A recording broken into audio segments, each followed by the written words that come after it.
দল আত্মপ্রকাশের যে আমাদের প্রোগ্রামটি, সেখানে আমরা আমাদের জায়গা থেকে বাংলাদেশের রাজনৈতিক অঙ্গনে যত দল রয়েছে তাদের নেতৃবৃন্দ থেকে শুরু করে আমাদের এই অভ্যুত্থানের যারা শহীদ পরিবার, আহত যোদ্ধা রয়েছে এবং দেশি বিদেশি যারা কূটনৈতিক বৃন্দ রয়েছে এবং বিগত 16 বছর শুধু নয়, যুগের পর যুগ ধরে নির্যাতিত যারা যোদ্ধা রয়েছে, যারা এই অভ্যুত্থানের প্রেক্ষাপট তৈরি করেছে এবং অভ্যুত্থানের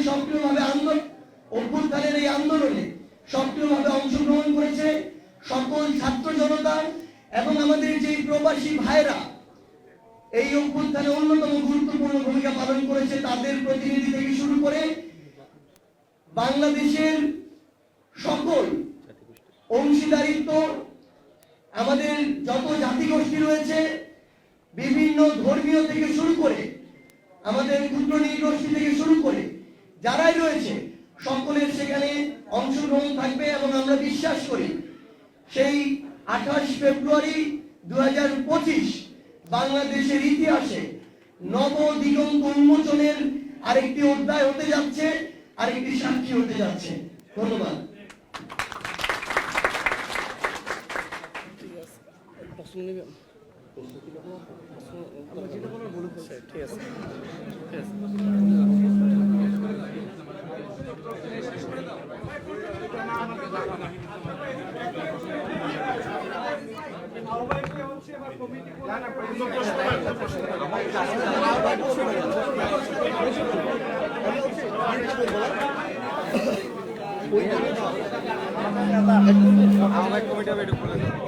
একটু বসে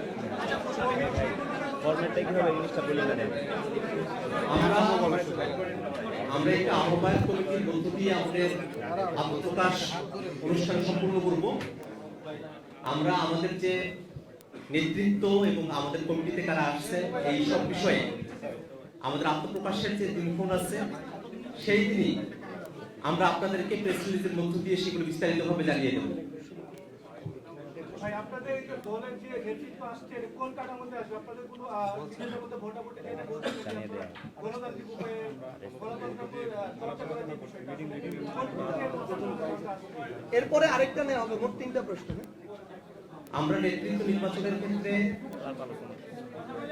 আমাদের যে ফোরাম রয়েছে সেখানে নিজেদের মধ্যে আলাপ আলোচনা এবং ঐক্যমতের ভিত্তিতেই আমরা নেতৃত্ব নির্বাচন করছি এবং আমরা যে রাজনৈতিক দল গঠন করছি তার যে গঠনতন্ত্র এবং সামনের দিনের যে কাউন্সিলগুলো হবে সেখানে ডিরেক্ট ভোটে গণতন্ত্রের চর্চার মধ্য দিয়ে নেতৃত্ব নির্বাচনের একটি পদ্ধতি আমরা আমাদের দলে অন্তর্ভুক্ত করতে চাই।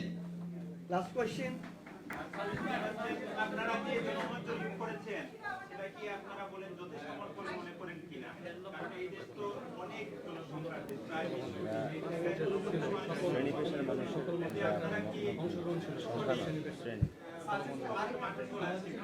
আপনার চোখে নতুন বাংলাদেশ যে ক্যাম্পেইন জনমত জরিপ কর্মসূচি আমরা সম্পন্ন করেছি, 2 লাখের অধিক মানুষ সাড়া দিয়েছেন।